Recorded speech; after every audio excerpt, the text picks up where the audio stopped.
வணக்கம். ஷாங்காய் ஒத்துழைப்பு அமைப்பு, அதாவது SCO மாநாடு சமீபத்துல நடந்துச்சு இல்லையா? ஆமாமா. அதுல பிரதமர் மோடி, விளாடிமிர் புடின், அப்புறம் ஷி ஜின்பிங் 3 பேரும் சந்திச்ச ஒரு புகைப்படம் அது பயங்கரமா பேசப்பட்டுச்சு. அதை வச்சு டொனால்ட் ட்ரம்ப் சில கருத்துக்களை சொல்லியிருக்கார். குறிப்பா இந்தியா ரஷ்யா உறவு பத்தி. அப்புறம் அமெரிக்கால அதுக்கு என்ன மாதிரி எதிர்வினைகள் வந்திருக்குங்கிறத நம்ம இன்னைக்கு பார்க்க போற விஷயம். அமெரிக்க சமூக ஊடகங்கள்ல ஒரு விதமான ஏமாற்றம், சில இடத்துல கோபம் கூட தெரியுது. குறிப்பா நிறைய பேர் என்ன சொல்றாங்கன்னா, ட்ரம்ப் நிர்வாகத்தோட வெளியுறவு கொள்கை அது சரியில்லை, ஒரு தோல்வடைஞ்சிருச்சுன்னு பேசிக்கிறாங்க. அவங்க என்ன நினைக்கிறாங்கன்னா, இந்தியா மாதிரி ஒரு முக்கியமான கூட்டாளிய அமெரிக்க பக்கம் வச்சுக்கணும், ரஷ்யாவை உலக அளவுல தனிமைப்படுத்தணும், சீனாவோட வளர்ச்சியை கட்டுப்படுத்தணும், இதெல்லாம் தான் அமெரிக்காவோட வேலையா இருக்கணும். ஆனா இப்ப நடக்கிறதெல்லாம் தலைகீழா இருக்கே அப்படின்னு ஒரு ஆதங்கம் அவங்க கிட்ட தெரியுது. இது வெறும் பொதுமக்களோட ஆதங்கம் மட்டும்தானா, இல்ல அரசியல் லெவல்லயும் இதே மாதிரி கவலைகள் இருக்கா? இல்ல இது பரவலான ஒரு கவலையாவே இருக்குன்னு தெரியுது. உதாரணத்துக்கு ட்ரம்போட முன்னாடி தேசிய பாதுகாப்பு ஆலோசகர் ஜான் போல்டன் அவர் கூட இந்த படங்கள் மேற்குலகுக்கு ஒரு நல்ல செய்தி இல்ல அப்படின்னு ஓபனாவே சொல்லியிருக்காரு. இது டெமோக்ராட்டிக் கட்சி ஆளுங்க மட்டும் சொல்ற கருத்து இல்ல, நிறைய ரிப்பப்ளிகன் கட்சி ஆதரவாளர்கள் கூட பல வருஷமா, அதாவது புஷ், ஒபாமா, பைடன் பல அதிபர்கள் காலத்துல கஷ்டப்பட்டு வளர்த்தெடுத்த இந்தியா அமெரிக்கா உறவை இப்போ ட்ரம்ப் பின்னோக்கி இழுக்கிறாரோன்னு கவலைப்படுறாங்க. பல 10 ஆண்டுகளா ஒரு செங்கலா வச்சு கட்டின மாதிரி ஒரு உறவை இப்படி சேதப்படுத்தலாமா அப்படிங்கிற ஒரு கேள்வி அங்க எழுப்பப்படுது. இவ்வளவு விமர்சனங்கள் வருது. இதுக்கப்புறம் ட்ரம்ப் சைட்ல இருந்து என்ன பதில் வந்துச்சு? அவர் ஒரு ட்வீட் போட்டதா சொன்னீங்க இல்லையா? அதுல என்னதான் சொல்லியிருக்கார்? ஆமா, இந்த விமர்சனங்களுக்கெல்லாம் பதிலடி கொடுக்கற மாதிரி ட்ரம்ப் ஒரு ட்வீட் போட்டிருக்காரு. அதோட ஆரம்பமே கொஞ்சம் எப்படின்னா, நான் என்ன செய்யறேன்னு சில பேருக்கு மட்டும்தான் புரியும் அப்படிங்கிற மாதிரி ஆரம்பிக்கிறார். தன்னை விமர்சிக்கிறவங்களுக்கு இந்த பெரிய கேம் புரியலங்கிற மாதிரி ஒரு தொனி அதுல இருக்கு. அமெரிக்க அரசாங்கத்தோட சென்சஸ் பியூரோ இருக்கு இல்லையா, அவங்க வெளியிட்ட புள்ளி விவரம் வேற மாதிரி சொல்லுது. டிசம்பர் 2024 வரைக்குமான டேட்டா படி பார்த்தா அமெரிக்காவோட டாப் 10 ட்ரேடிங் பார்ட்னர்ஸ்ல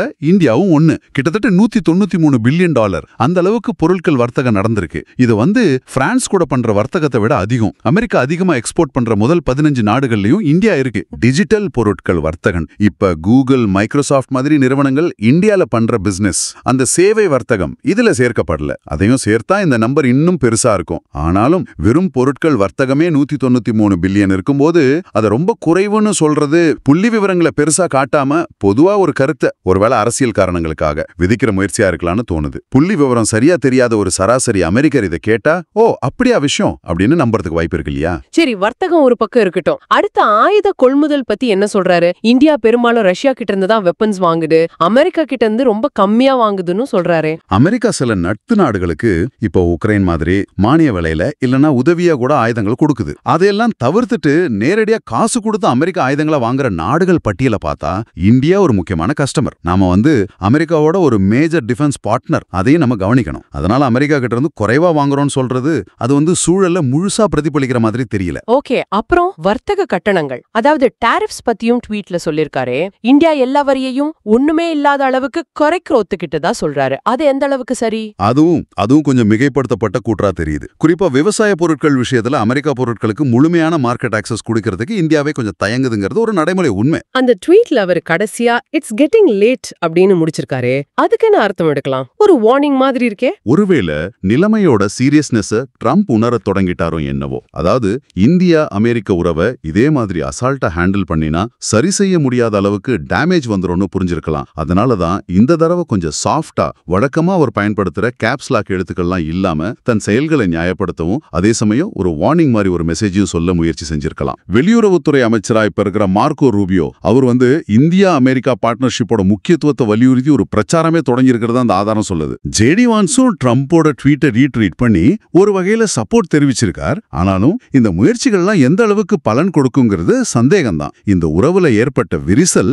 உண்மையிலே சரி செய்ய முடியாத அளவுக்கு மோசமா போற வரைக்கும் ட்ரம்ப் தன்னோட நிலைப்பாட்டை மாத்திக்க மாட்டான்னு ஒரு கருத்து இருக்கு. அப்போ இந்த ஒட்டுமொத்த சூழ்நிலையும் குவாட் அமைப்பை எப்படி பாதிக்கலாம்? அமெரிக்கா, இந்தியா, ஜப்பான், ஆஸ்திரேலியா சேர்ந்த அந்த அமைப்புக்கு இது ஒரு பின்னடைவா இருக்குமா? நிச்சயமா பாதிப்பு இருக்கலாம்.